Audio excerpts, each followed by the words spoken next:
Looks like we're ready to go. We are good to go. Thank you. Buenas tardes, everybody. My name is Martha Lochumine. I'm a county commissioner in Boulder County, and just really pleased to have everybody join us this afternoon. We know we're going to have people in and out. We've got some folks on their phones, so we'll see you again when you come in on your computers and vice-versa. That's totally fine. We're super flexible with this group. This is a group in Boulder County of it's the regional elected officials working group on homelessness. Does anybody else have an acronym that's worse than that? I'd be so interested. But that is who we are and work that we've been doing really over the last 18 months or so. It's hard to believe it's 26, but here we are. And I just want to give a little bit of background. Our agenda, if you didn't get the agenda specifically, I'm just going to give a little bit of background, and then we're going to give an opportunity for the regional working group members to just introduce themselves. We're so pleased, and I'll give Edward a chance to do his own introduction because I didn't bring the whole biography, but we're just really pleased to have you and your team here to do some follow-up with us. So folks who are joining for the first time, we'll give a little bit of background. You'll get a chance to do introductions. We're going to have a presentation and really some dialogue. We scheduled out for 2 hours, but really had talked about 90 minutes. I'm going to try and keep us close to that. And then regional working group members, we may have just like a 10-minute debrief at the end, just in conversation for that working group about next steps and the immediate takeaways, and also just to make sure folks are ready for the March meeting. So is there anything I've missed from regional working group members that want to make sure happen this evening? Awesome.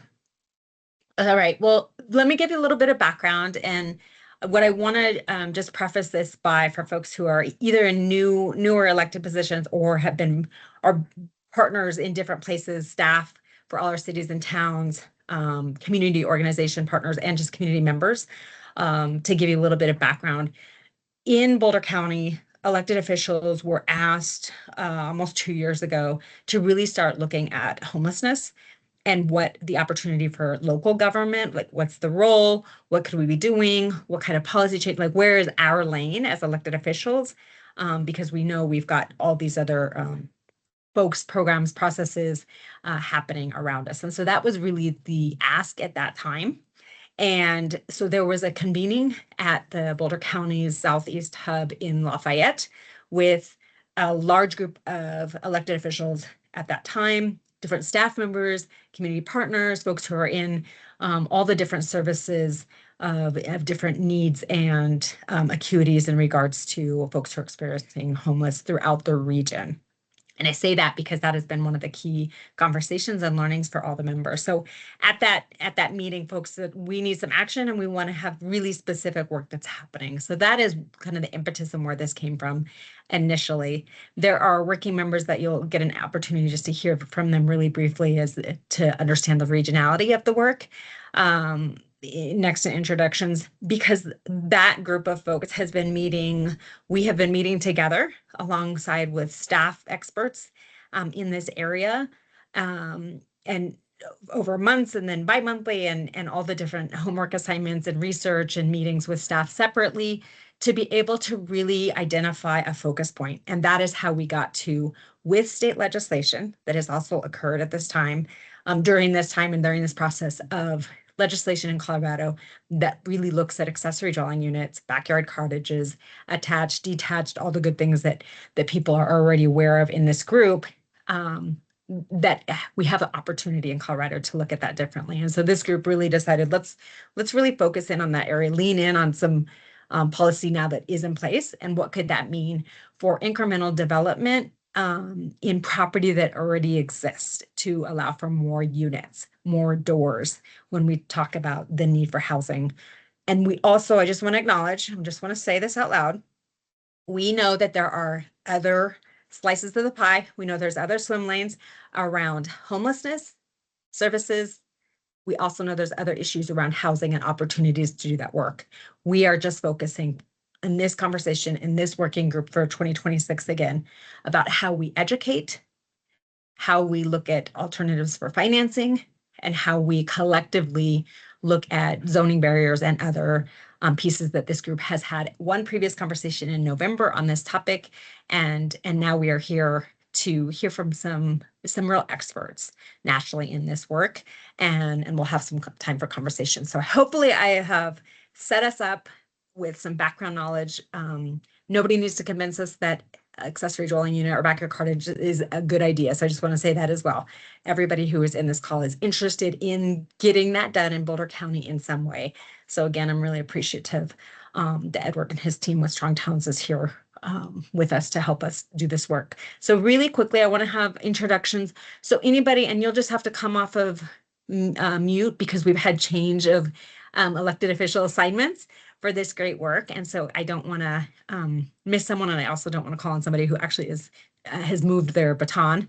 And so any of the members of this regional working group, I would love to have you introduce yourselves. And Lisa, it looks like you just came on. Do we have electeds? I don't want to call towns and cities out. So if folks are on, okay, go ahead. Trustee Day, thank you. Yeah, so I briefly introduced myself in the beginning to Edward. My name is Tanya Dati. I'm a trustee with the Town of Lyons. I have served for 4 years. And just to give some background information to Edward, our town suffered a pretty significant flood in 2013, where we lost about 100 structures. And so in 2014, we were one of the first communities that I know of in Colorado to pass some pretty heavy duty ordinances around ADUs. So I feel like we've been a little bit ahead of the curve here, but we're so happy to have this conversation now because we'd like to encourage more ADUs to address the affordable housing issues, even in our little town. Excellent, thank you. And I don't know if we've got other electeds on. Go ahead, Heidi. We do not, but you. thank you, Commissioner, and thank you, Trustee Dottie. Like, it's been so much fun over the last 18 months, lots of hard work. And we would be remiss if we didn't acknowledge the other elected officials that have been part of that work. So obviously, Commissioner Loachman, Trustee Dottie. We also had Lauren Folkert, who was a council member at the City of Boulder and was also Mayor Pro Tem. Emily Barr with the Town of Erie, Nicole Sampson with the City of Lafayette, who is no longer in her seat and will be replaced by Anne Marie Jensen. Prior, she was Mayor Pro Tem Susie Hidalgo Faring, now Mayor of Longmont, Susie Hidalgo Faring. Councilmember Barbara Hamilton with the City of Louisville. In addition to Trustee Dottie, it was also Mayor Holly Rogan. They rotated based on who was available. Mayor Billy Gibbon with the Town of Nederland, and Councilmember Jen Cowish with the Town of Superior. So we will continue that work through, I think our first slated meeting is in March. And once we button up our ADU toolkit and these policy pieces, we already have a laundry list of other activities to move forward together. So thank you all for your time. I know it's been challenging at times, but we've made it through. And with that, I will turn it back over to you, Commissioner. Thank you, Heidi. Appreciate your leadership and for participating in this afternoon too. So that's just as far as an intro. I think we have a few minutes. What would be great would be to have folks, let's use the chat because this is also a really great opportunity for people to get connected to other organizations and partners. And so if you hear a question that sparks something for you, like really that's how I work. Like this is also a place of networking, make sure that you get connected. So feel free to use the chat. What I would encourage is anybody else who's here participating that hasn't joined us before, go ahead and put your information into the chat. So that could be a name and a title, but feel free to put your contact information in there if you want to do that at any time as well. Thank you, Heidi, our division manager of the division of, and I can't read the rest of it, but it's a long title, I know, in regards to our homelessness and services in that area. Appreciate that. So feel free to use the chat. With that, Edward, I don't want to have you on hold any longer. And I will just share that Shaquille, looks like Shaquille is on. And I know each other from Prosper Longmont, from Launch Longmont, from other really important community issues, who introduced me to Strong Towns.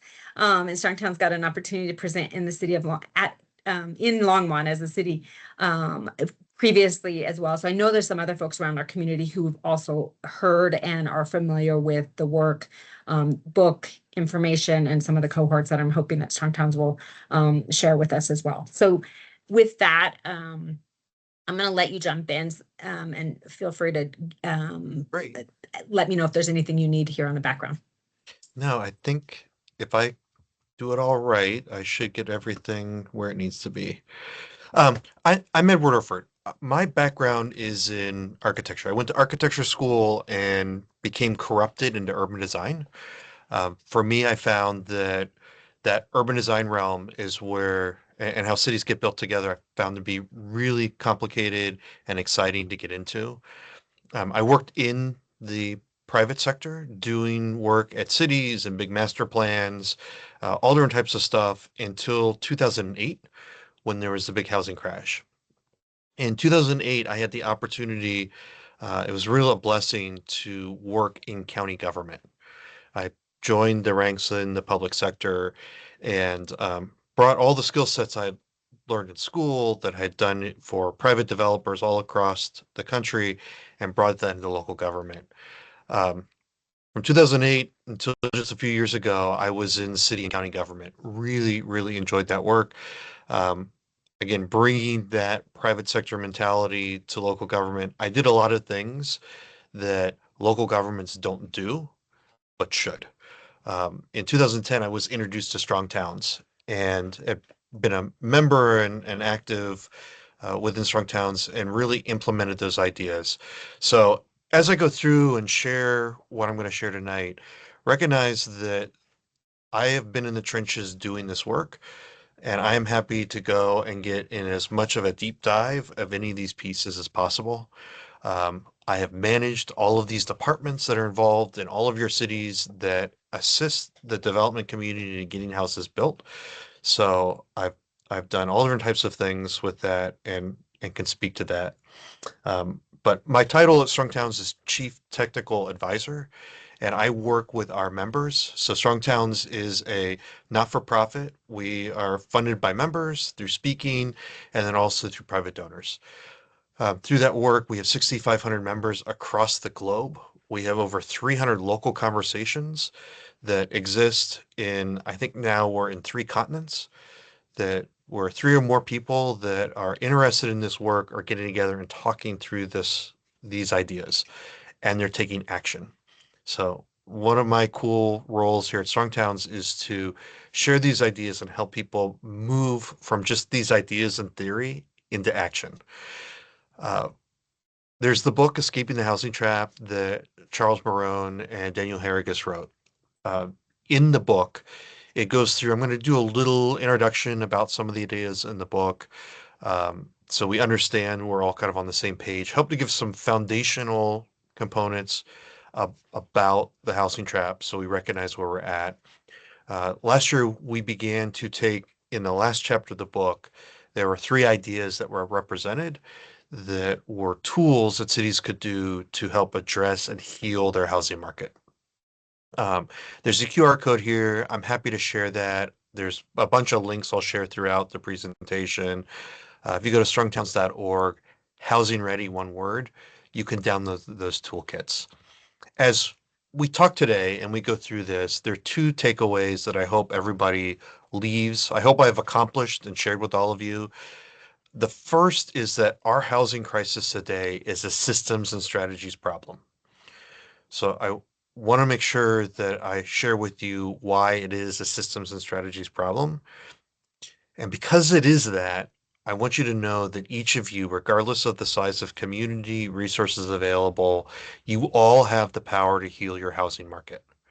I've worked in areas in cities that were small and underfunded and understaffed and applied all of these approaches there. When we talk housing, and I'm sure this group has come across that, there are 2 conversations when it comes to housing. These are 2 competing conversations, and you have to recognize which one you're in to understand the value systems that people are bringing to the table. The first is identifying and describing housing as shelter. This is about getting people under a roof. People will talk about the stabilization of getting people off the streets and into homes, out of cars, under roofs, making sure that everybody has a warm place to rest their head. The other conversation is a financial conversation. When we talk about our housing market, when people complain about things happening in their community, they're talking in terms of their financial investment. So any of you that have bought a house and have a mortgage, you're expecting that your house will accrue and generate wealth, that you'll have equity built up in it, and that will continue to grow.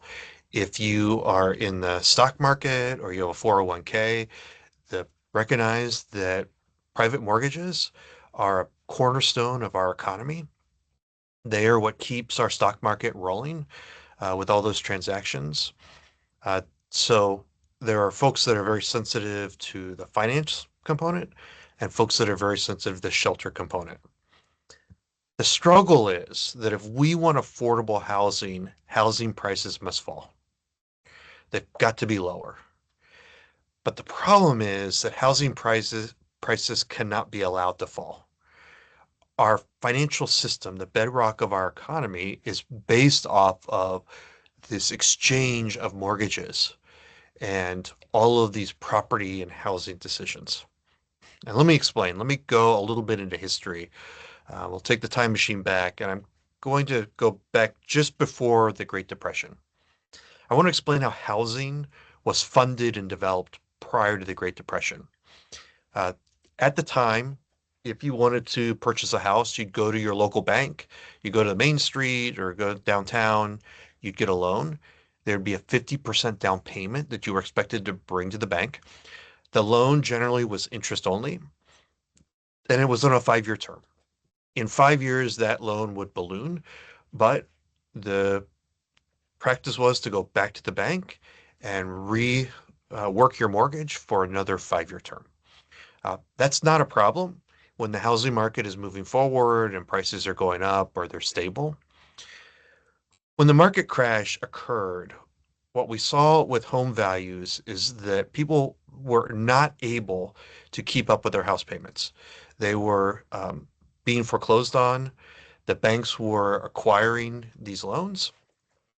And as we know in market economies, when you have a lot of extra on the market, that value drops. So what is required to refinance that is 50% of that loss amount. When you go and you have something that you actually owe, and then what the bank will actually lend you, there is a significant gap. What was happening at building up to and through the Great Depression was the fact that people weren't able to refinance. The foreclosures that banks were having were significant. People couldn't come up with this cash, and there was no bottom in the housing market. The prices continued to drop, drop, drop. The value in houses, people couldn't afford to buy them even at those low rates. The only way that this cycle could stop is if the federal government stepped in. The New Deal housing initiatives that FDR presented were the tools intended to put a bottom in the housing market. What occurred there is some things that are going to sound very familiar to us today, but were new innovative ideas at the time. The federal government said, look, there's no bottom of the market. The only way to get to the bottom of the market is if the federal government purchases any of the loans in default. So they stepped in and started buying all the default mortgages. They changed the banking rules to allow financing to go out instead of 5 years, out to 20 years. So extending that time frame out. That allowed for lower interest rates. Because the lower interest rates and the longer term for repayment, it allowed for both principal and interest to be paid on these mortgages. So add more security into the housing market. That then created a secondary market that these banks weren't holding it in reserve in their own bank accounts. They could actually bundle a bunch of mortgages together and sell it on a market. That's the creation of Fannie Mae, and Freddie Mac emerged shortly after that. All of that to get back in the market, they lowered the down payment requirement to 20%. And again, the federal government wanted to make sure all of our local banks were secured, so they created the mortgage insurance program.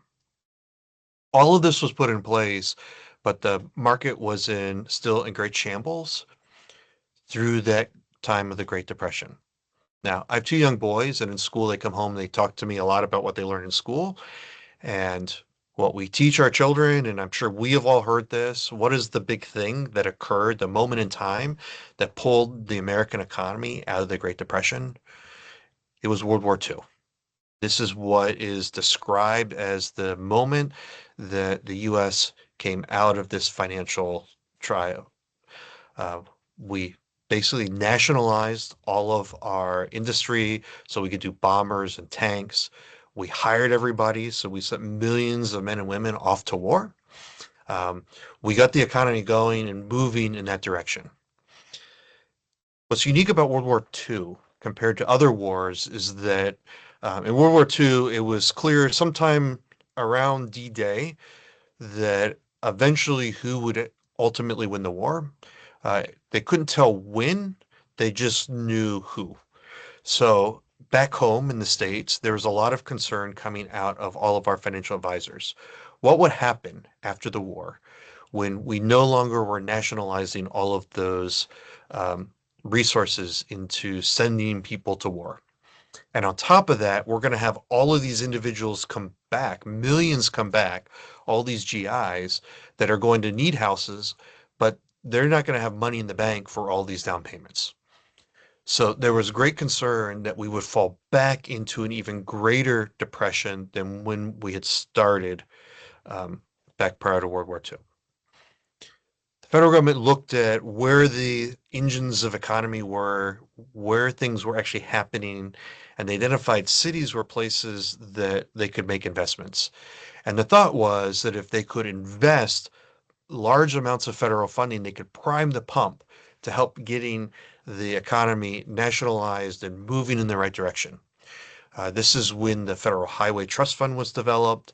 This is when the VA mortgages were laid out. This is all of the financial structures that were set for all of this expansive growth that we've seen in all of our cities. When we look at that from an economic side, we can say that this was wildly successful because we can see from World War II on where our growth domestic product increased. It went up and up and up. We still see that today. We can also see where public debt was at. It actually was not going up that high in that whole time frame. When we look at this from the eyes of the economists, the debt to GDP ratio is something that they salivate over. This is something to celebrate. So when they talk about this great time of development being wildly successful, this is why. But where is that investment occurring that is filling that gap that's keeping growth national product up? It is our private mortgage debt. Every one of us that has purchased a mortgage, invested in mortgages, are all of that is where we are seeing that investment occurring. To visualize that, we have two housing products that we see commonly throughout all over the United States. We have the single family detached house product. We also have the 5/1 or some of these apartment buildings. There's not a lot in between. What we're seeing here are two financial products that secondarily serve as shelter. Both of these, if we start with the single family house on the left, anybody that has gone and gotten a mortgage, you know, you can go to a bank and about 28 days later, you can get hundreds of thousands of dollars to do that. If you're a developer, you can go take any of these to a bank, easily get financed. It gets bundled, the bank sells it, so they're quite interested in that. And all this time, what we did is we made it easier for more people to borrow more money to pay more for housing. And I'll show you that because every time the federal government finds a hiccup in the economy, whenever there's inflation, whenever the SNL, whenever there was a subprime bubble, what happened? The federal government came in and they lowered interest rates. As we look through that, we can see that there's some initial immediate relief, but we can see how the market runs after the fact. If we look at all of these moments in time, I'm very familiar because my life changed quite a bit in the 2008 subprime bubble. what economists are calling the time we're at today is actually a housing recovery. So we have bounced back, but you can see where houses prices are. At Strong Towns, the message that we're trying to share out there is that making it easier for more people to borrow more money to pay more for housing is not the answer. Many people jump and they say we should lower the interest rates, we should throw more money out there, we should make all of these things available, just push it out. What that does is it increases the cost of housing. When we look at all of the development patterns and we look at what is being built all across all of our natural areas throughout the country, what I can tell you is that the housing crisis is not a numbers problem.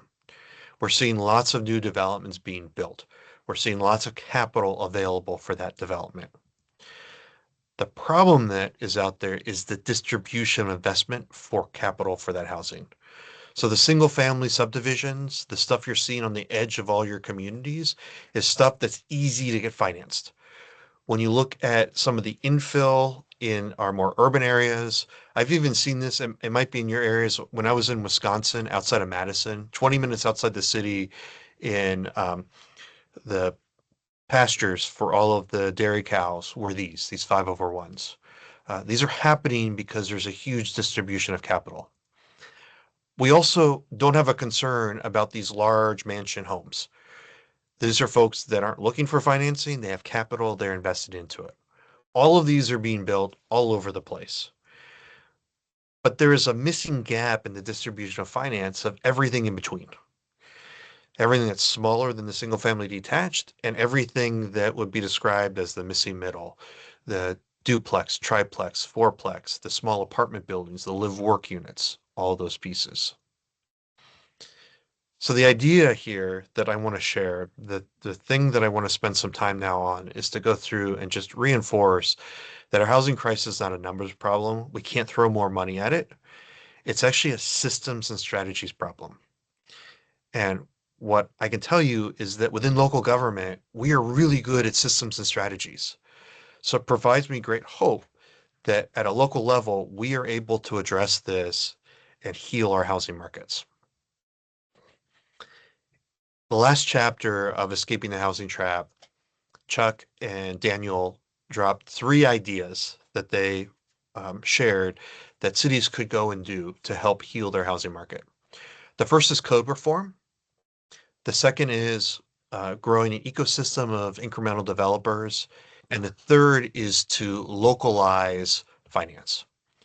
Now, when I talk to municipal governments, when I talk to cities and counties, the folks that are administering this type of work, this makes sense.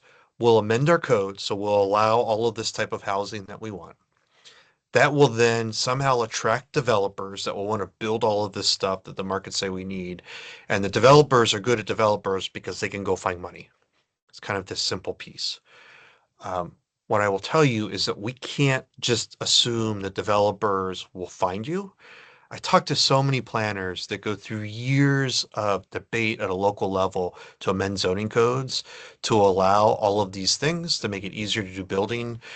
They go through all their social capital, they go through political windfalls, they have all the scars on their back, all of the votes that go through that are not unanimous votes, and they get this approved. And then they just expect and they get upset when the development community doesn't come and start building. So we adopt the ADU ordinance, and the next week, nobody shows up to build it. Next month, nobody shows up. And we go years where nobody is coming in and doing that work. And there's a couple things why. And there's ways that cities can get involved to actually make that happen. I'm a big fan of Dan Heath. You'll see a lot of the work the Heath brothers describe in the work we do at Strong Towns. I've recently been reading the book Reset, and I just found this to be like very clear in the struggle that we're facing. When we talk about systems and strategies, there are points where we are stuck and moving things forward. And there are ways for us to actually find leverage points that all of us have and alternative paths that will lead to that success. So at Stronghouse last year, we published the first of 3 toolkits talking through the first one of code reform. What were 6 things that cities could do immediately to help broaden the housing choice in their community? Because most cities have codes and building regulations that stunt local housing markets. But if you want to build anything other than a single family home on a large lot, you're probably going to need a variance or rezoning or a large, expensive approval process. That is a huge barrier for developers. It's even a larger barrier for small scale developers, homeowners, and local builders who might otherwise be able to build housing in the neighborhood. So we looked at these policies to help explain this to local government. The first is to allow single family home conversions to duplexes and triplexes by right. There are lots of places where we have houses that are too large, that if we could subdivide them, or houses that are falling up, maybe in disrepair or blighted, and they need that extra unit for capital to bounce through that. It's going to use the same building form. It's going to look like everything else on the street, but just allowing that piece without having to go through a large variance is something we can do. My friend Monty Anderson is a developer in Dallas, Texas. He was featured in the New York Times with this roommate house. He bought this house in a neighborhood in the Dallas suburb. He converted it into 4 different suites. He put his mother into it and a couple family members. Um, Nothing changed on the outside of the home. He just simply subdivided it in different ways that could allow more people to move into the home, but also help with the economy of those repairs and upkeep of the house. I know in Colorado, you now have adopted ordinances that allow for backyard cottages in all residential zones. This is really important. When I talk to the general public, and we describe these at Strong Towns, we describe them as backyard cottages, not ADUs. When I talk about ADUs to the general public, that sounds like a disease or a rash.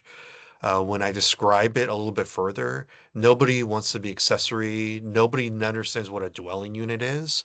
It's a thing that is really hard. And I don't know why the planners have gotten to win the day on the language. They need some marketing help on these pieces. Backyard cottages are cute. They're like the puppy dog of residential development. It's something that everybody can imagine and see that's real. Um, so really, and when I tell planning departments, backyard cottages, if you can accomplish a backyard cottage through your process, you can tackle any other development piece. We can also look at legalizing starter homes in all residential zones. Now, when we talk about starter homes, these are not tiny homes. Tiny homes are a character of a house. There's lots of books about this and magazines and TV shows. Starter home is something that my grandfather built on nights and weekends, and he funded the construction of the house with his paycheck he got every 2 weeks. These are the bedroom, 2 bedroom, 1 bath homes. These are the 600 and 500 square foot homes that are nestled in all of our neighborhoods. Allowing this small piece allows people to get a foothold into a community for this work. We also should look at, in all of this work, eliminating the minimum lot size standards in existing neighborhoods. So what does that do? What that does is take those platted lots that might be large, and it allows us to subdivide them into smaller pieces. Now, why would you do that? If you listen to any of the stuff in California related to ADUs, you'll see articles and guidance of where you can get like 8 and 12 ADUs behind a single family house or apartment building. What they're trying to do is this without the lot split. By subdividing lots, what this actually allows us to do is a finer grade urbanism in our neighborhoods. It also creates a fee simple lot that is a pathway for easy financing. Builders can get construction loans on a piece of dirt, where a rear cottage may be more difficult. Homeowners can go and get mortgages for that, for those small lots. So allowing for that in our communities is really important. Another critical one is repealing parking mandates for housing. We need to decouple housing and parking, especially in our core neighborhoods. In Norman, Oklahoma, I always like to reference them because this is one of those really complicated communities. It's a college town with lots of smart people that have 12 opinions on everything. They spent years and years trying to rewrite all of their zoning code so they could deal with parking. They actually have two different parking rates for sororities and fraternities. So we're talking about next level complications when it comes to these pieces. Uh, what they found is simply by changing one word in their code from required to recommended, they could become flexible in their parking requirements. 18 months later, they have 4 developments that are online as a result of that single word change. And the final policy code requirement is to streamline the approval process. Now, when we at Strong Towns talk about streamlining the approval process, we talk about somebody coming in wanting to do a rear yard cottage, a duplex, a townhome, and getting a permit from your municipality in 24 hours. There are cities like South Bend, Indiana, and Kalamazoo, Michigan, that have aligned City Hall behind pre-approved building plans by streamlining processes and departments so that they can do that. In South Bend, Indiana, if you walked in, if you owned a piece of property, you could walk into City Hall and 23 minutes later leave with a building permit and house plans to begin construction that afternoon. So it's possible. I share all of those ideas and pieces because these are things that can scale up. Sarah Kipner has been on the Strong Towns podcast a couple of times. She's a researcher. She's also an incremental developer. She created for Windsor, Canada, a piece of software using their GIS that and skims through their zoning code. They found that they had about 70,000 properties in Windsor. If they were to allow accessory, or where they allow accessory apartments and rear yard cottages, she could analyze where those are possible in the city. That could yield out over 59,000 additional residential units in Windsor. That's something that can scale up. Now, there's no news story and breaking news about 60,000 new units in Windsor. But imagine the impact of all these things if 1% or 0.5% of those were possible. Now, we went and we shared these things, and of course, the Strong Towns were big into the theory and sharing these big ideas. On our Housing Ready site, there's a little sheet. You could take a test, or you can print out the sheet and check the boxes for all 6 of these. We asked cities to look all across North America to take the test. Where do you stack up? We have over 80 cities that have gone and have 4 or more of these policies in place. They're either working on the others, it's in progress, all those components forward. I pulled up the map this afternoon. 4 cities in Colorado are on our map, meaning they've gone through and taken the test and shared this information. We've verified it. We've put some articles there. So Grand Junction and Boulder and Denver are all on that map. When you look at this, this is what many of the cities are showing up on that map. You can see the green checks, the things that they've marked off, the yellow are things they're working on. The one thing that stood out to us this whole time is number 6, streamlining the approval process. Of all the cities, we could not find one that had submitted that had actually accomplished streamlining the approval process. This is the struggle. Last fall, as a result of that, we released at Strong Towns our housing toolkit number 2, who will build the housing ready city. So we go through why are we making those code changes? Now that we've made it, how do we make it easy for people to come in and accomplish that? How do we grow that ecosystem of incremental developers?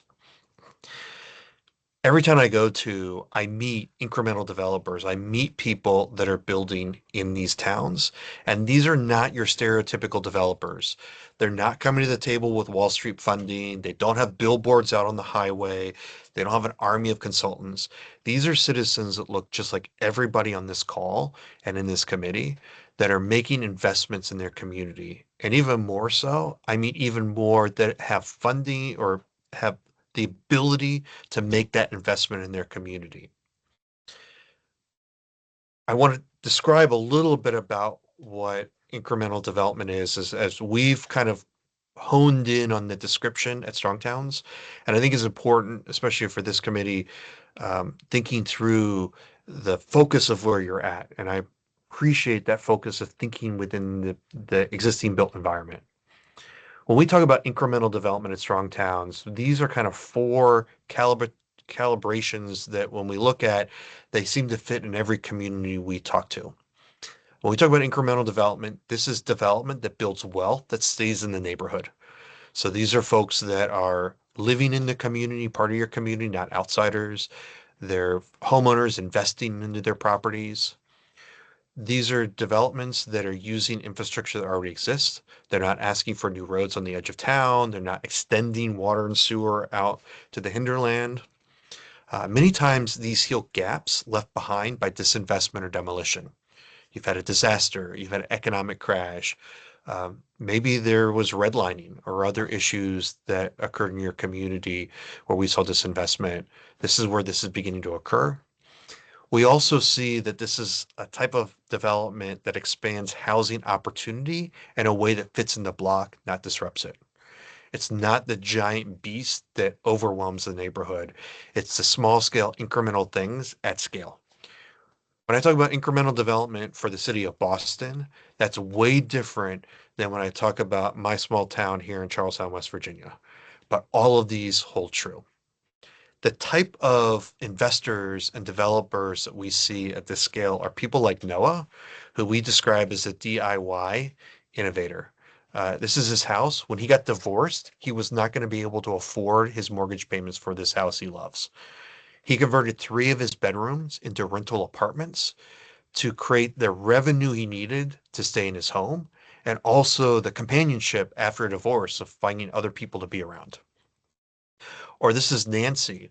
In her community in Williamsburg, she saw that as a real estate agent, people were buying up all of these homes that had small guest apartments or were duplexes, and they were bulldozing those units and building a brand new large unit. So she saw a reduction of affordable and smaller scale housing options in communities. So she bought one of these homes and is cash flowing it on renting it out. Or they're industry professionals like Kerry. He's an architect that had a vision for what he could build in his community. And he took his ability as an architect and knowing how to work through the building and zoning codes to build this live work unit that he lives in his hometown. You see, we need to build the support structure for incremental developers. If we want more entry-level housing, we need more of these incremental developers. If we want more incremental developers, we need to make it easier for them to say yes. And that is the role of the city. When I've met with both incremental developers and cities all across North America, we ask them lots of questions. There is a large army of folks that want to do building. They're super excited about it. But what was holding them back? The thing that was interesting is every one of the incremental developers I talked to, they did not want a handout. They weren't looking for a grant from the city. They weren't looking for some special treatment. They were simply asking for a fair shot. But what they found is even when the rules technically would allow what they envisioned to do, something kept getting in the way from them getting started. The quote that resonated with me that burned in my mind is that they said that they didn't actually hit a wall when they went into City Hall to try to get stuff done. They hit a giant tangle. And that tangle is like even worse than a wall. A wall would stop you. A tangle continues to pull you in and pull you in all different terrible directions. I want to give you an example of this because I think many cities have this. And I pick on Lone Tree because I've never been to Lone Tree, but I found this on their website and thought it was really great. Every city goes and outlines their development review process in some way. Somewhere along the line, an elected official or intern elected official asks for it, an intern puts it together. Maybe the planning commission needs this. So we lay it out. Any of you that have developed in a city, you're going to find this to be very foreign. But the process that we're told is you show up at City Hall, you meet with some people, they encourage you to apply, you fill out the application. When you fill it out, there's some other outside agencies you talk to, so they go send you off to them. Then you show up at the Planning Commission, and in a couple of minutes, there's an up or down vote We either want the project or we don't. Then the next step is it goes to city council. As soon as it's on their agenda and they whack the hammer and it's approved and you're off on your way. I say that if you've done development in the past, this is not the process you go to. And what I liked about Lone Tree, out of all the other graphics I saw all around the world, this one I highlight at the bottom and I'll read it. It says that this is for illustrative purposes only. The actual process may vary from application to application. In fact, it varies from person to person, project to project, location to location. In Savannah, Georgia, I met a local business owner that wanted to make an investment in his community, and he got caught in this tangle and created this game called Red Tape. And it goes through each one of those yellow boxes is where he got stuck, where he got deeper into the problem of trying to get a simple approval for an investment everybody in his community wanted. As we identified what was holding back incremental developers, we found that the complexity of the system was something. Um, they told us many, many times that they would have to redesign their application and their plans many times. And one of our developers said, after my fourth or fifth review, I realized I asked the wrong question the first time I met with municipal staff. There's a lot of uncertainty. Every one of the incremental developers, even with all of the bruises and scars that they had, they always described the people they were working with at City Hall extremely friendly. There's always somebody there that they talk to that helped them move through. Even their crotchety building official was always, had a smile on their face, even though they had a, grudge on their shoulder. But what they found is as they went to City Hall, even when they talked to the same person, they never got the same answer twice. And then if they go to a department, they would get misinformation as they went through those different departments. And finally, I think we can all realize this, we've all in local government, that there's a lot of mistrust in local government. For the incremental developers, what this means to them is that they knew what they wanted to build. They were very clear on what they wanted to build. But every time they meet with somebody at City Hall, they just got the feeling that the city didn't want them to build it. There was kind of a new barrier or off-putting thing that they could smell out right away in the process of these projects. So even though you may be able to do rear yard cottages or ADUs, they may be in a complexity that can't get through. There may be uncertainty because these developers that are working on very thin margins don't understand where they need to start. And they gain this mistrust because there isn't the embrace that maybe is coming through from the vision of the city when it comes to how it's being administered. When I talk about this in local government, all of these are solvable problems, especially for entry-level housing. The smallest increment of residential development, these are things that we can overcome. We can focus on clarity. We can show people how to start. So clarity isn't about changing the rules, it's about making them visible, understandable, and accessible, especially to people who have not done this before. When someone walks into City Hall with an idea, they shouldn't have to guess where to begin. These start with guides and step-by-step flow charts of the entire process from zoning inquiry all the way to final occupancy. This is offering pre-approved building plans for cottages and duplexes. This is about staff making encouragement, explaining, not just enforcing. This might require you to actually draw what is possible on the site with the developer and their development team, or outlining what is the actual potential for a lot in detail. There's also this idea of proportionality, of matching the process of the project. In many places, the proportionality is matching the process to the project, which is disconnected in the way that we're doing development. Small scale projects shouldn't face large scale scrutiny.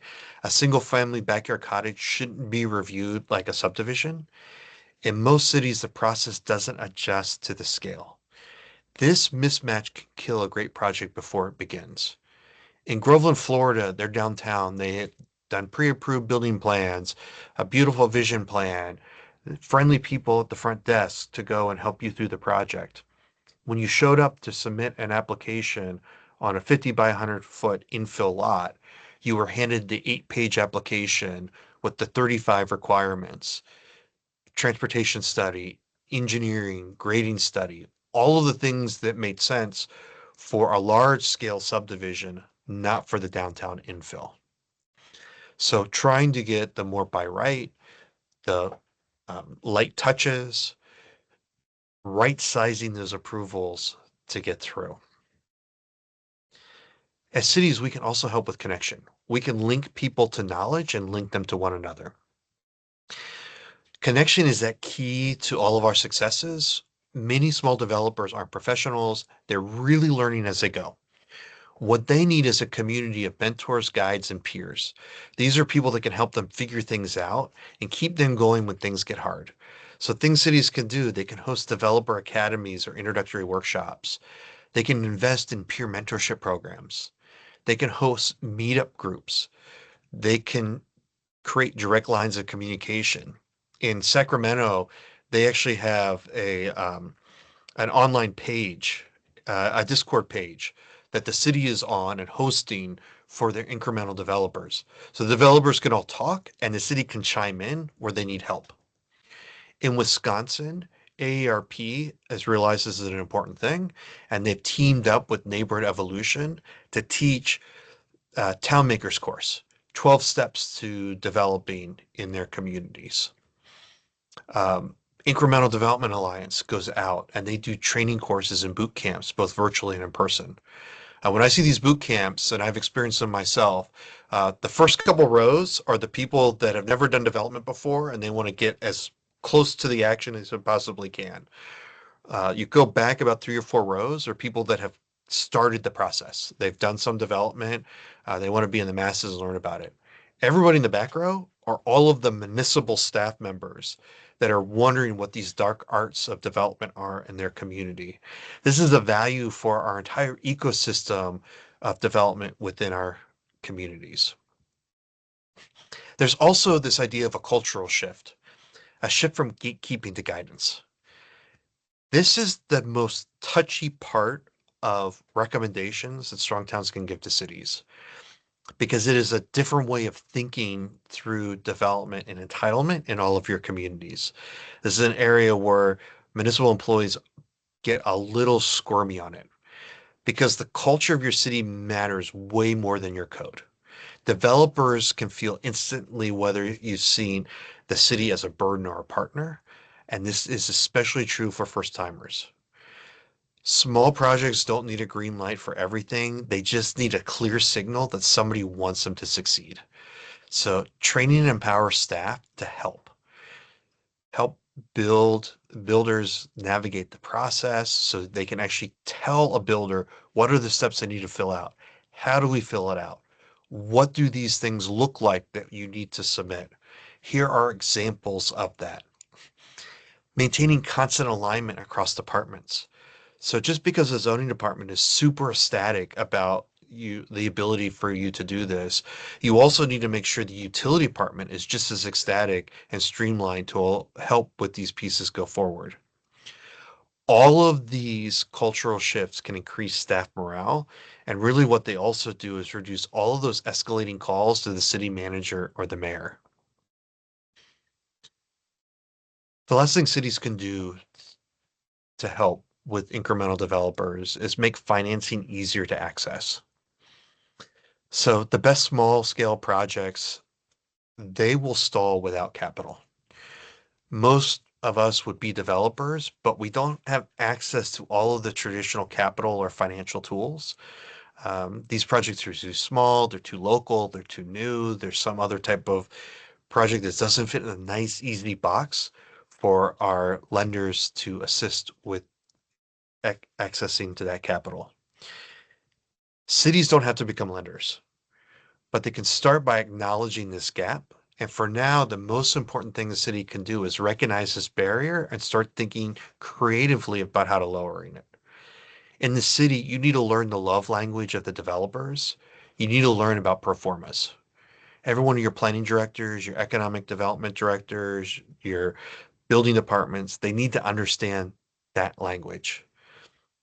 At the city, we can leverage our local partnerships. Every one of our cities have a lot of money resting in our banks. We should go to those banks and leverage that partnership. We have local banks that are in our communities, part of our chamber. We should leverage that.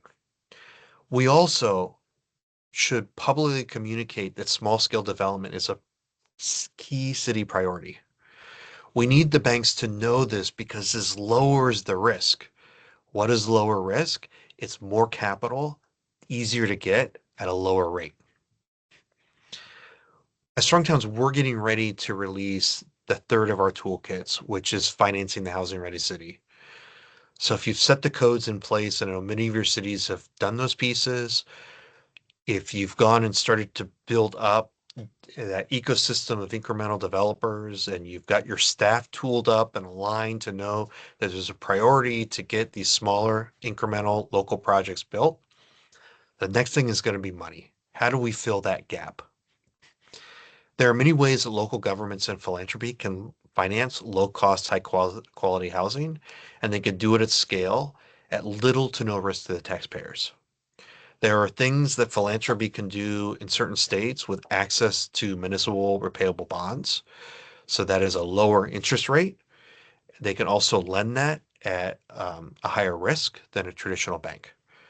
These are things that cities can do as well. They have these revolving loans that are out there. I want to be clear that this is not dumb money. This is not another grant program. I'm going to pick on it because it came up recently in Charlotte, North Carolina. They wanted rear yard cottages in all of their residential districts. The developer said we were having trouble financing it.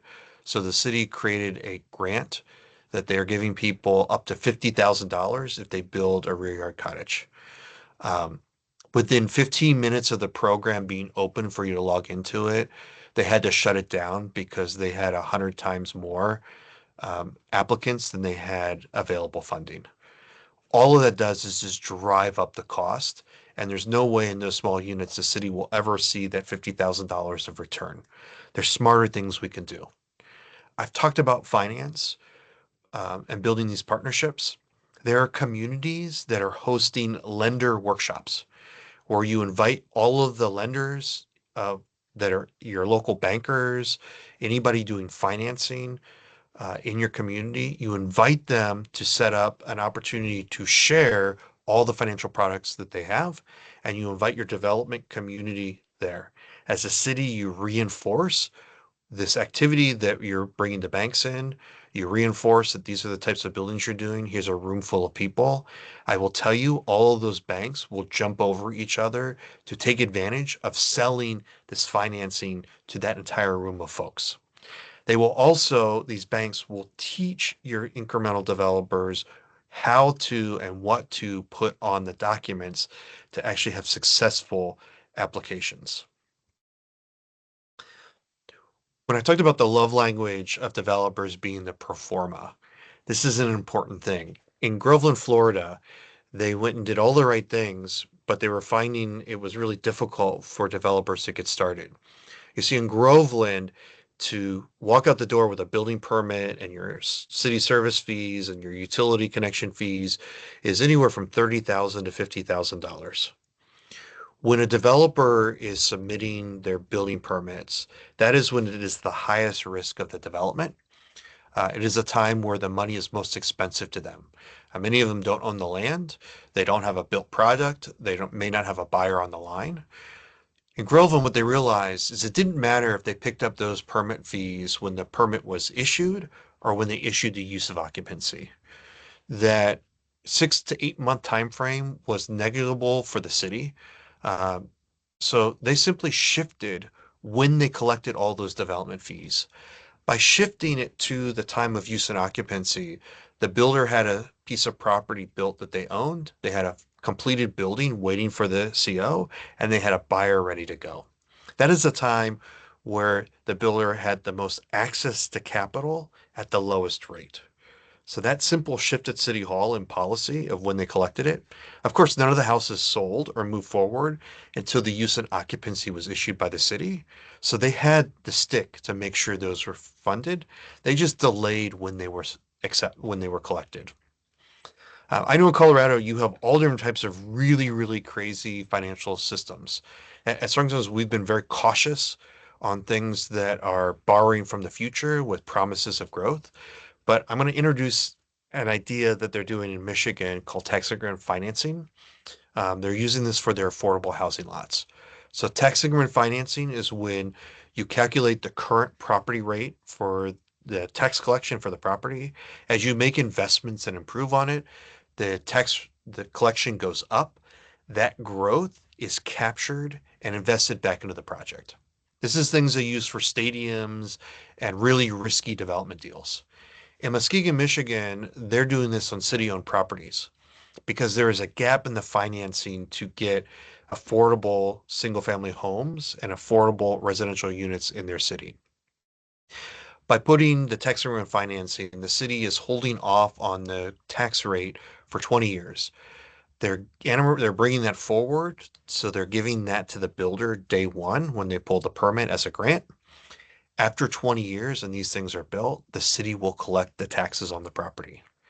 That initial investment is important because these are lots that would otherwise not be built on. The cities, we have to recognize, also are not on a 5-year or 3-year finance game. They're on a long range. Once this is built, the city will get this money for years and years and years. This also builds confidence in areas that were neglected and overlooked by the private sector. The same thing can be done without that. It could be done with just a grant. In Durham, North Carolina, Neighborhood Development Partners is a long-standing, they've been doing many, many years development, so they're highly efficient in their work. When they do projects, they understand their tenant mix. They don't have the highest end on the rent rates because they want to get the best tenants. And they asked their not-for-profit housing partners, what is the rate? What is the set rate for affordable rental units? They're renting these units at $1,600 a month.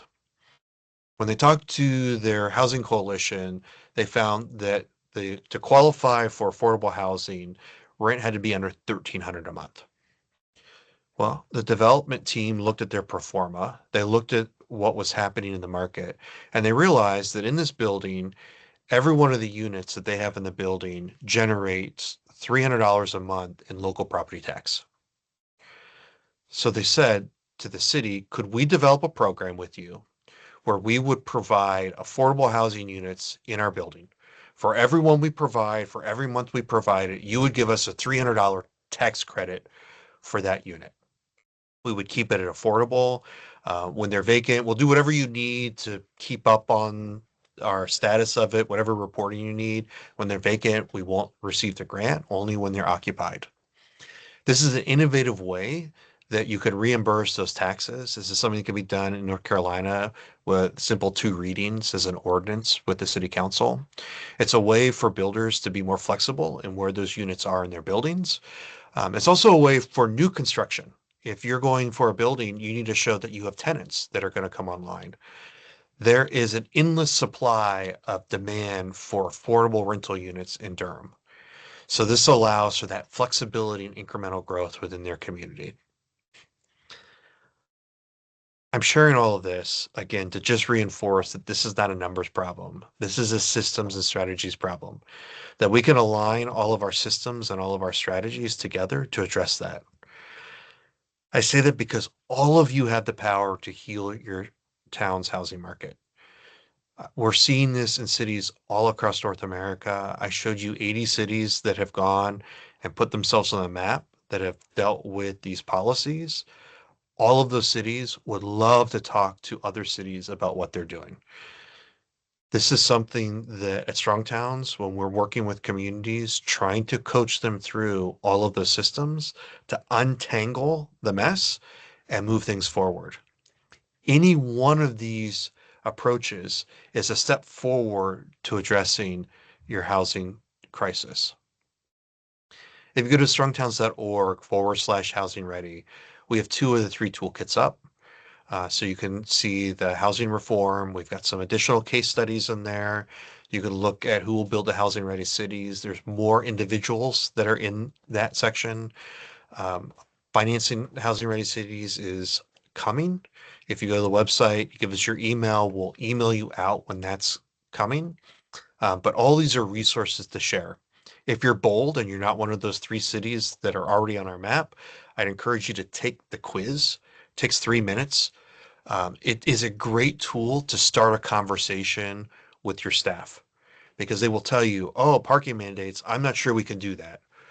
Oh, minimum lot size, why would we adjust that? These are ways we can have constructive conversations on pieces that can move the needle forward. Um, I love to talk about this stuff. I know I've got time for some questions. I'm happy to answer any of those, but feel free at any time. You can email me. It's edward@strongtowns.org, or you can go to strongtowns.org. We have articles and videos and content coming out all the time that's helping communities tackle our housing crisis. This is something that sometimes we don't see coming from the federal government. This is something that we see folks like yourself at the most local level doing all of these things, inviting as many people to the table to begin to make those local investments. That's how we at Strong Towns feel that cities are going to get out of the housing trap and provide the housing that we need in all of our communities. Thank you. If we were all in the room together, there would be a loud applause. I am so sure. I saw some facial expressions, and I know there's people with some questions already. Edward, thank you. Really appreciate that conversation, the presentation, the background, like getting us all in the same place. I would just offer too from the county, and I'm looking at Heidi, but from the county staff side, we typically do a follow-up for this type of a meeting. And so the recording of this conversation, some of the links that you talked about. There was an email that you said, so just for folks who are listening later, because we had some folks that are waiting for the recording because they couldn't join us at this time. But we'll make sure some of those pieces get added in there. I was actually going to ask about our partner orgs that are part of this regional group to maybe have that quiz be part of our homework assignment before our next meeting. So I'm gonna be super interested on that piece.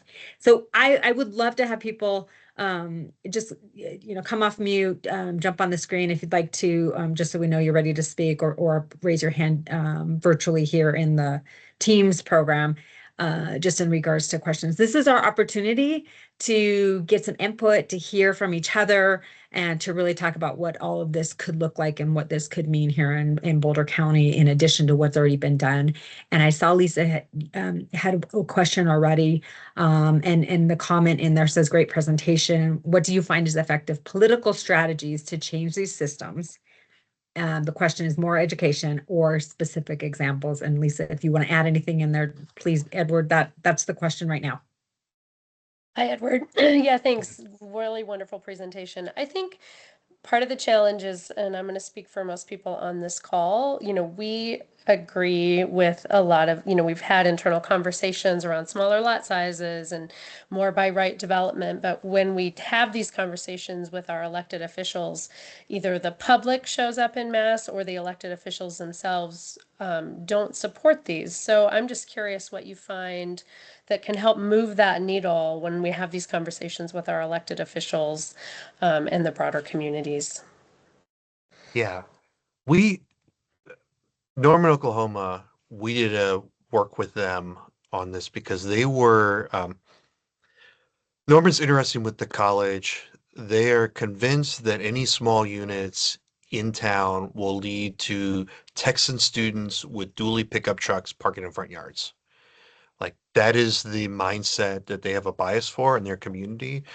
So they see college students, especially college students at Oklahoma University from Texas, as the plague, and only Texans drive dualies apparently in their mindset. Well, what we find is that you all have access to all the technical data that you could possibly want. There's demand for all of these. Zillow just identified the top housing. We did an article on it. The top housing choice are all these smaller units, the infill. We all have stories of folks that want this stuff, and we can show those numbers. What you have to do is start a conversation on the emotional side. We've got to humanize this. So when we talk about incremental developers, we've got to talk about that type of development as our friends and neighbors making an investment in our community. In Norman, what we did is we spent a year helping the council and the community understand that rear yard cottages weren't going to lead to the plague in their community. that it was addressing a need more than college students, that we humanized it. In Bloomington, Illinois, our local conversation, and I know we have a whole bunch of local conversations in Colorado. They're also a big ally in the work that you all are doing. And I'm happy to get you connected with any of them. We've got a map on the website of where they're all at. Um, in Bloomington, Illinois, what they did is they have a great video they shared of a woman that actually built a rear yard cottage in her backyard. And the story of why she built it, it humanized it. Why wouldn't you do this? So getting that more familiar with your elected officials. So take all the numbers, the minimum lot size. Why are you getting rid of that? Well, let's talk about the area we want to try that in. We want to go to the oldest areas of town where there's existing plating. Our zoning code. I don't know what the lots. I should have looked up the lots in Colorado, but many places, lots in traditional American cities are on a 25 or 50-foot wide lot. All of our zoning codes that we've adopted across the country are on 60-foot dimensions. It doesn't make sense. So walking through and describing, here's a problem we have. Our zoning code doesn't match what's on the ground. Could we try this? Here's an area in town, an older area of town that needs some investment. Could we do a pilot project here?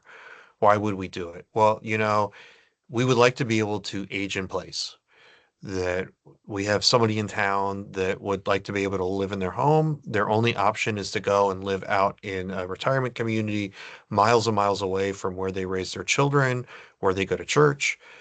By providing the ability for a smaller unit, not only could they have the choice of either inviting a family member or caretaker to help them age in place, or they can downsize in their neighborhood.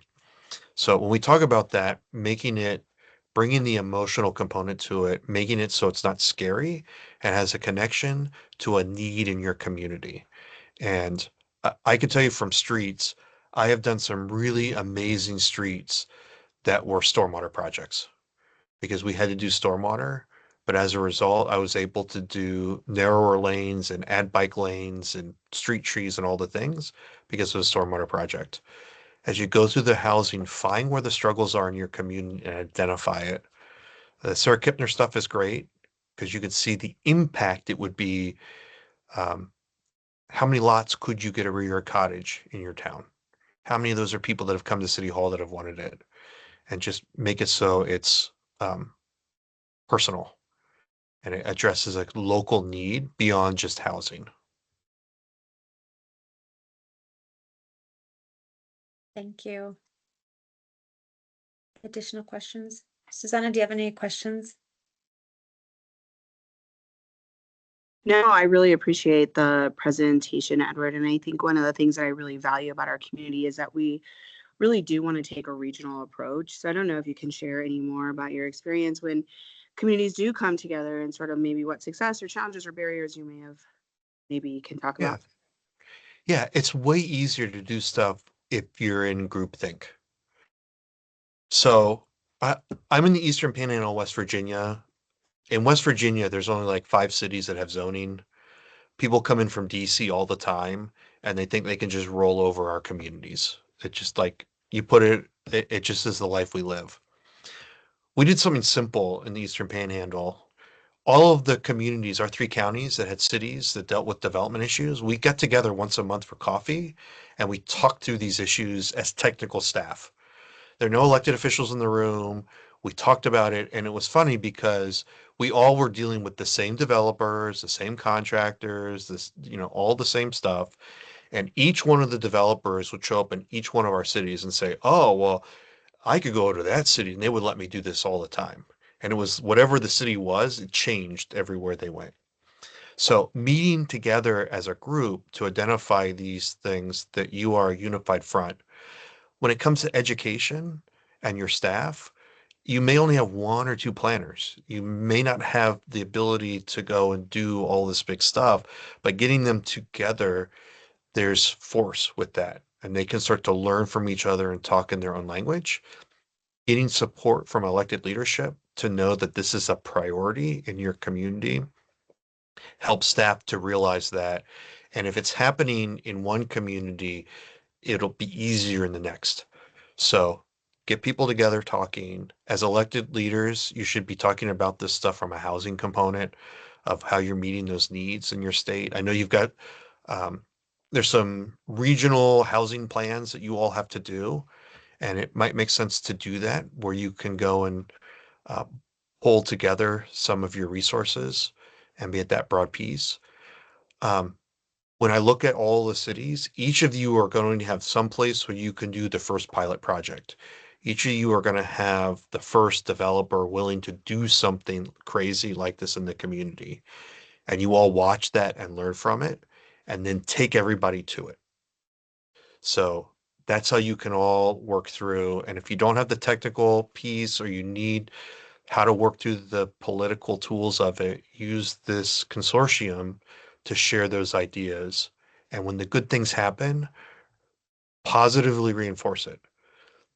Put it on your social media pages, show up for the ribbon cutting, uh, do social media posts on it, all that type of stuff, just to make it look like this is something we all want and it's achievable for others to do. I know I'm supposed to be helping facilitate, but I actually have a question. Yeah. So we're in the middle of going through our Prop 123 fast track process. And we've seen some communities just front load all the paperwork burden before it hits for approval, for rapid approval for affordable housing. What are some pitfalls that we should be aware of that we should not do? Um, I'm not gonna I think on these sorts of things, um, you've got to do what the state legislature has said that need to be done. The thing that we all seem to get caught up on um, in these things is this: we think somebody else is going to come in and save us. And the other thing that we get into is as we lay these sorts of big plans out, we lock ourselves in so we're not able to adapt. Anywhere that you can provide adaptation, like a response to and learn from. Think about the last zoning code you did. Any community, you do it, you get it approved, and then there's the one person that comes in that finds the thing you didn't think of, and they build it, and then three more people build it because it takes you a year to change that code. So as you go through that process, make sure you have baked in ideas for feedback loops where you can adjust and monitor those pieces. And again, it's a lot of communication as you're doing those pieces and sifting out what's truly innovative and what is a negative to the community. But yeah, the and on the regional plans, as you're doing that stuff, that's an opportunity to educate more of the community, more of the public, because the different group of stakeholders that are showing up for that. So take advantage of that as well. Thank you, Edward. Phil? Yeah, hi, Edward. Phil Kleisler with the City of Lafayette. Really appreciated the presentation. I had a more kind of technical question for you. We are towards the tail end of a full rewrite of our zoning code, which was last fully adopted in 1986, and so it's a big update. One of the things we're doing is introducing missing middle housing in existing neighborhoods up to 4 units. They would be confined to a corner lot or along a busier collector street, but we are using the minimum lot sizes. So on those sites right now, it's a 7,000 square foot minimum lot size. You can only build a single unit detached home, and it's going to as dense as townhomes on 1,500 square foot lots. And so I guess I'm wondering, getting rid of the minimum lot size, are there other examples out there we could go and see kind of how it worked and like how I'm thinking like population projections and planning for utilities and things, some of those kind of Yeah. questions come to mind. Yeah, no, it's all really good stuff. There are lots of people doing this work. The person I know that's challenging conventional zoning codes the best right now is Kronberg Architects out of Atlanta, Georgia. On Eric Kronberg's page on his website, there's lots of educational tools. Some of the graphics I showed were from his work. Um, they are working in Atlanta on trying to do nook and cranny urbanism on every piece. So trying to get in as many of these little cottage courts and maximizing the development potential. There's a lot of reasons to do that because it's the the higher and better use. It leads to not only more units, but it actually you need that financially as a city to counter all the other infrastructure around there. Um, I would caution and challenge all of the projections as a result of that. So what I found many times, I just was dealing with this in Flagstaff, Arizona. In Flagstaff, Arizona, the planners have gone wild and they've upzoned everything.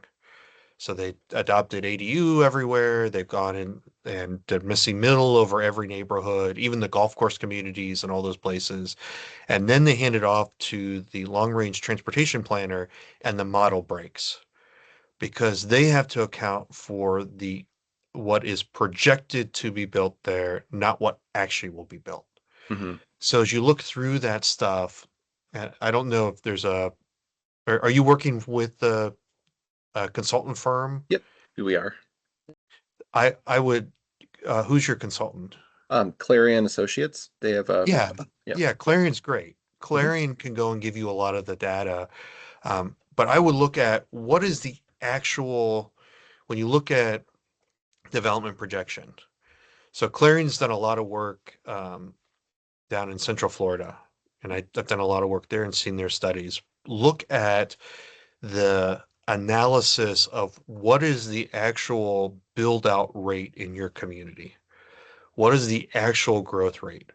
Because it's very difficult to get these types of units in. And I would then talk to builders to see what they actually could build and what they could finance. Because recognize in your building code, once you go above 2 units, you're now at commercial rates. So you're in the commercial building codes. Your utility people will freak out because now they want to have fire sprinklers and all those sorts of things. So will you actually be able to get that built? The cities that have been challenging that are ones that have been doing pre-approved building plans. You don't need a pre-approved building plan set. What you need is one building that you think would fit on that site that you Mhm. aspire to and run it through staff to see if it could actually be built. Yeah. Then look at your analysis and your housing and pieces. Will it be built? Um, you're not going to get 100% build out on that throughout the city, so don't overbuild all the infrastructure for it. Mhm. So it's really feasibility is important. How do you run it through the system at City Hall? Um, for a while there, live work units became like really popular across the country because the financing became really easy. Mhm. You so you had lots of places pop up with live works everywhere. Those are the sorts of things to figure out how many of these will actually be built on it. Just because Yeah. you can do it doesn't mean it will. And don't do all of your projections of where you'll have to upsize all your infrastructure as a result of an aspirational zoning increase, not a realistic one.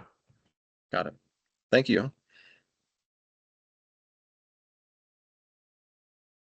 Thanks, folks. We have about 6 more minutes with Edward and Strongstown's team. Are there any other questions folks have? Well, we've got our subject matter expert live with us. And I'm happy to jump on a call. Well, usually what happens is after I talk, things resonate. You go back and you share it with somebody else. You meet with staff or an elected official and you get stuck. Or, oh, we didn't talk about this. Again, we at Strongtowns would love to talk to folks. I meet with for 30 minutes with a lot of people all around the world that are trying to struggle through this. I love to draw stuff. So, like the corner lot, what does that look like? That's the type of stuff that I did all the time in City Hall, drawing, drawing, drawing. So, those are the types of things too. If I can help you think differently about the sites, I would love to be a resource in the work you're doing. That's fantastic. And just for folks who jumped in kind of midway, we're scheduled till 6:30, but we're going to have Edward with us presenting and in dialogue until about 6 so that then the working group members can have a little debrief and plan. And so we'll definitely take you up on that offer, Edward, for sure. A couple of the pieces that you talked about and that were in the discussion and comments, this is the beauty of a regional group that Boulder County cities and towns have committed to, and elected officials have agreed to get behind and support. And a lot of staff collaboration is already happening. So folks who are listening, I just want to make sure that it's clear that we do continue to have the conversation about what our larger organizations like Boulder County or some of our bigger cities and towns who have staff, who have attorneys, who have big planning teams, et cetera, what can we as those larger jurisdictions do to support this work for our smaller towns and cities? Who's, you identified it exactly, Edward, like we know some of our towns and cities don't have that staff, but we are talking about how we can do some of these events, conversations, workshops. I love the coffee idea. I'm all in, and I know other folks on this call that would be too. I appreciate all of that. I think we have some ways that we can look at feedback loops as we're developing. And without additional questions, I would just say a resounding thank you from all of us here in Boulder County that are in this work. We appreciate you joining us again in a follow-up because you participated in a conversation that a lot of us were part of in November. And so really appreciate the planning on your team's part to be able to join us, especially because you're 2 hours ahead of us. So we're very appreciative of that. And It's we'll be great. reaching out. I'm always honored to speak to groups like this that are actually doing the work.